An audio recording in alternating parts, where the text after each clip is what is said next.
Saudara-saudara terkasih, kita pada hari ini masuk hari untuk orang sakit sedunia.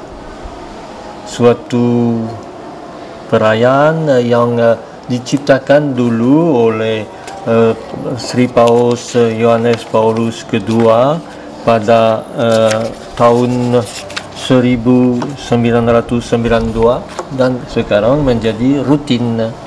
Dan yang menarik ialah bahwa teks-teks dari bacaan pertama dan dari Injil sangat cocok dengan itu, sangat cocok dengan pesan Bapa Suci Paus Fransiskus untuk hari ini. Pesan Sri Paus adalah hanya satu gurumu dan kamu semua adalah saudara. Yaitu waktu Yesus menegur murid-muridnya dengan berkata, jangan anggap dirimu bos-bos saja, kamu adalah saudara, hanya Bapa yang Bapamu, hanya satu guru, aku sendiri Yesus. Maka temanya relasi yang didasarkan pada rasa percaya memandu perawatan orang sakit,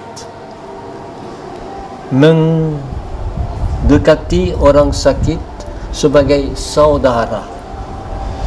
Dan Sri Paus sangat menekankan hal itu.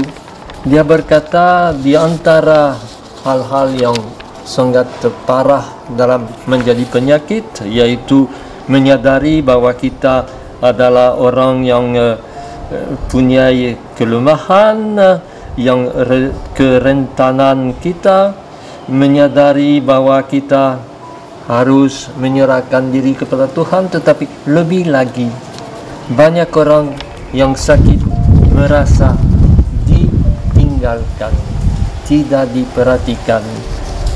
Maka penyakit selalu memiliki, kata Paus, satu rupa.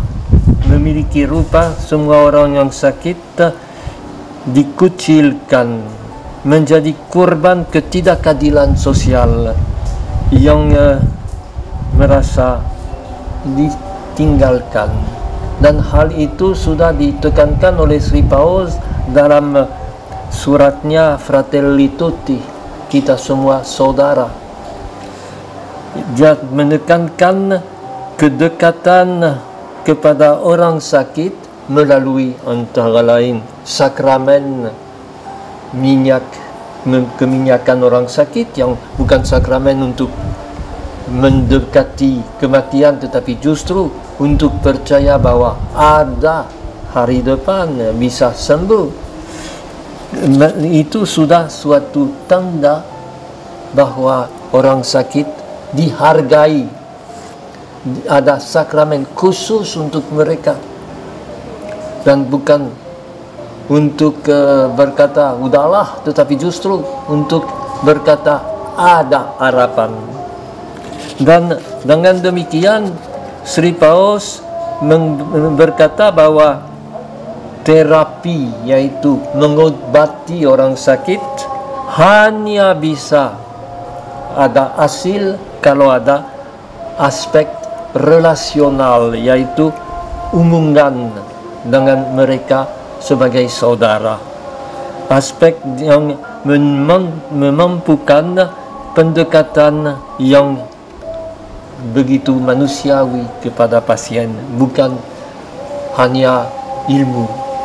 Memang sekarang seringkali dirasakan semua di komputer, dalam kalau datang ke tempat dokter dan semua dilihat di layar itu begini begitu, dan seolah-olah orang sakit tahan, bukan manusia yang harus diperiksa apakah beres atau tidak beres, seperti kita periksa apakah suatu meja ini masih bisa dipakai atau tidak.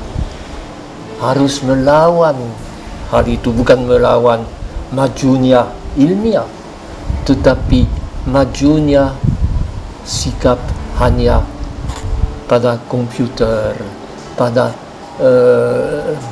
layar internet dan hitung-hitung, tetapi mendekati benar.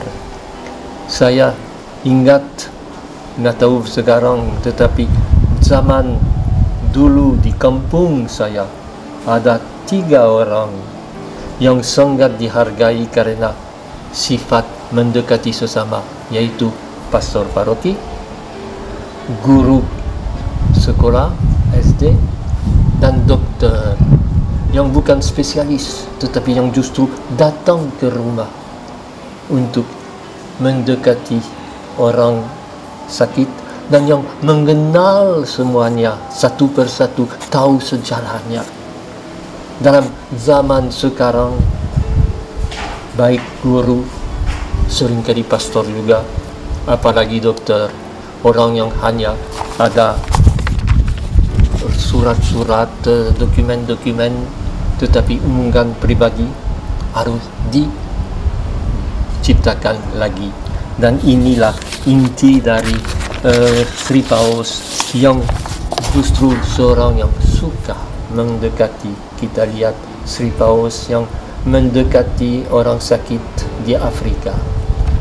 Dan teks dari hari ini adalah pertama teks dari Kejadian. Sudah beberapa hari kita mendengar bab 1 dan bab 2 dari Kejadian, di mana Tuhan berkata tidak baik kalau manusia seorang diri saja.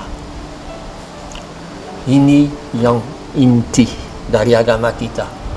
Tidak ada orang yang bisa berkata saya dengan Allah.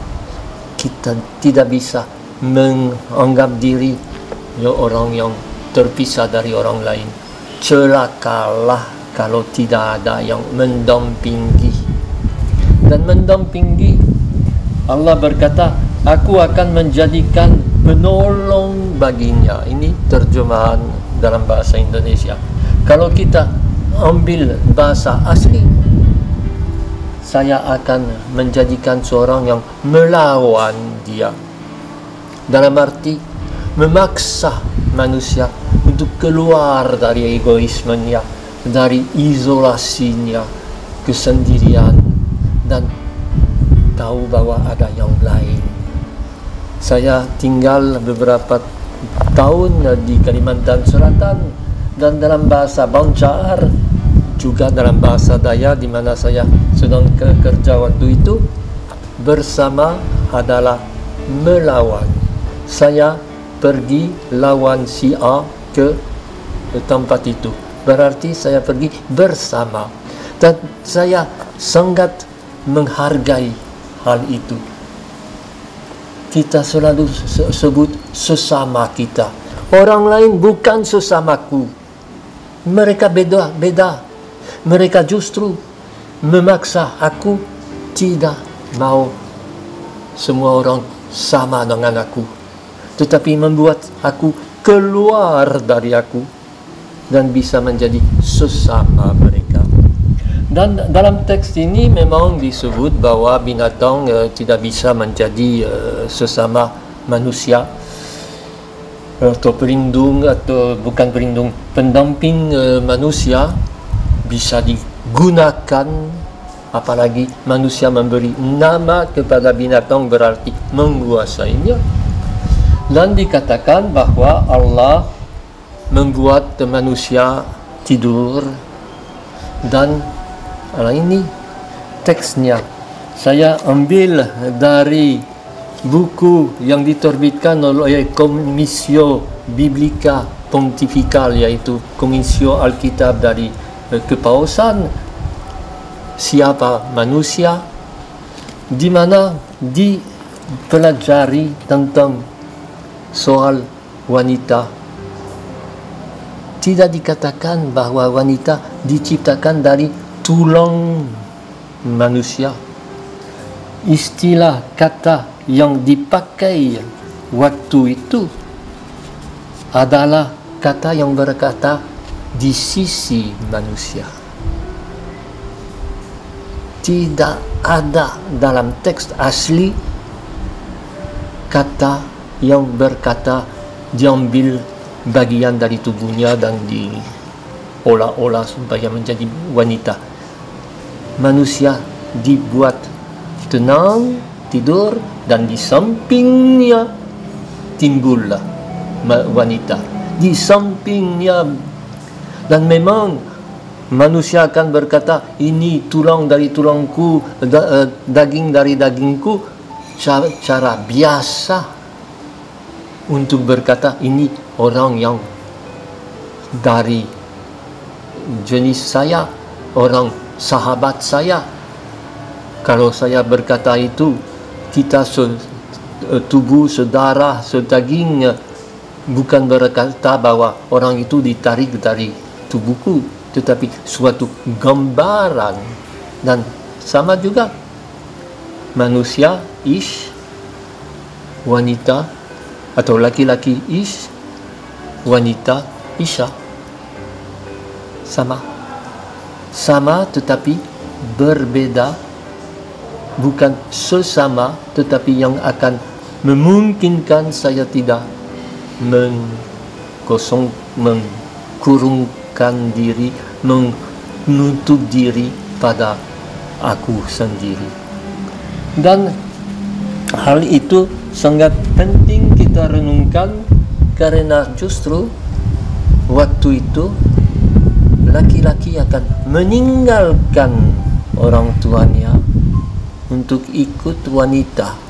Bukan wanita yang meninggalkan, tetapi laki-laki yang terpaksa keluar dari lingkungannya untuk menemukan sesuatu yang baru. Dan ini orang sakit bisa menjadi untuk kita juga kesempatan untuk keluar. Aku sehat, aku tidak bisa kerja, jalan, dan lain-lain. Aku hebat.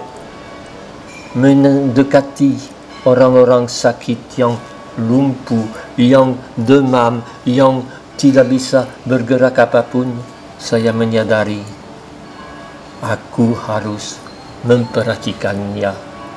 Aku harus merasa dia adalah yang mendampingi aku keluar dari kesombongan aku sebagai orang yang masih sehat, masih hebat. Ini yang ditekankan oleh Paulus. Relasi yang memungkinkan, relasi yang didasarkan pada rasa percaya memandu perawatan orang sakit. Dan Injil justru pada hari ini adalah Yesus yang berkeberatan menyembuhkan orang sakit. Luar biasa. Pasti ini sesuatu yang terjadi karena mengganggu kita. Bagaimana Yesus yang begitu selalu terbuka untuk orang lain, ada wanita yang datang berkata, putriku kerasukan setan, datanglah. Yesus diam. Dan waktu murid berkata, dengar, dia minta, itu dia bukan dari bangsaku. Ini teks Injil dari Matius dan dari Markus. Dan akhirnya siapa yang menang? Wanita itu. Dia berhasil buat Yesus mengubah pandangannya. Memang untuk kita yang berkata Yesus anak Allah, dia semua tahu semua, dia begitu baik hati, teks ini mengganggu. Tetapi membuktikan bahwa untuk Yesus pun yang sungguh-sungguh manusia, memang sungguh-sungguh anak Allah, tetapi juga sungguh-sungguh manusia, dia memerlukan sesamanya yang justru orang dari suku lain, dari bangsa dan agama lain, untuk menyadari luasnya utusannya. Yesus berkata, alangkah indah imanmu, oleh sebab itu jadilah untuk engkau. Dan dia akan berkata hal itu juga kepada orang prajurit Romawi yang orang kafir juga. Dia akan berkata, tidak pernah saya temu di antara orang-orang seagamaku orang yang beriman seperti engkau. Kalau Yesus begitu memerlukan bertemu dengan orang untuk lebih mengalami utusannya untuk menyelamatkan seluruh umat manusia, terutama orang sakit, terutama orang miskin, maka apalagi kita. Dan sebagai orang Vincentian, ingatlah, misalnya kalau Vincentius tidak temu dengan petani di Folleville, dia tidak akan menyadari panggilannya untuk kerja untuk kaum petani yang dalam keadaan tidak tak kenal dengan agama. Kalau Vincentius tidak temu dengan Margaret yang gadis kecil dari kampung yang berkata, saya mau kerja untuk mereka, Vincentius tidak akan pikirkan mengundang gadis-gadis dari desa untuk menjadi nanti putri kasih. Kita selalu harus membiarkan dilawan oleh orang lain untuk seperti Adam dengan Hawa. Adam yang akan berkata, engkau adalah kehidupan. Dia menemukan itu. Kita nanti barangkali akan merenungkan dosa mereka dan lain-lain. Oke, justru kita sadar bahwa kesaudaraan itu, sifat itu sudah bisa seringkali rusak. Tetapi ingatlah, pada hari untuk orang sakit sedunia, mereka bisa menjadi yang menyadarkan kita yang sehat akan kerapuan kita. Kita juga bisa jatuh sakit, kita juga pasti akan jatuh sakit juga. Dan menyadari bahwa mereka manusia yang dicintai Tuhan, mereka yang justru orang-orang yang ditempatkan di dekat kita supaya kita tidak menyendiri dalam kebanggaan dan kesehatan kita. Semoga Tuhan membantu untuk berdoa untuk semua orang sakit, tetapi bukan hanya berdoa, mendampingi mereka.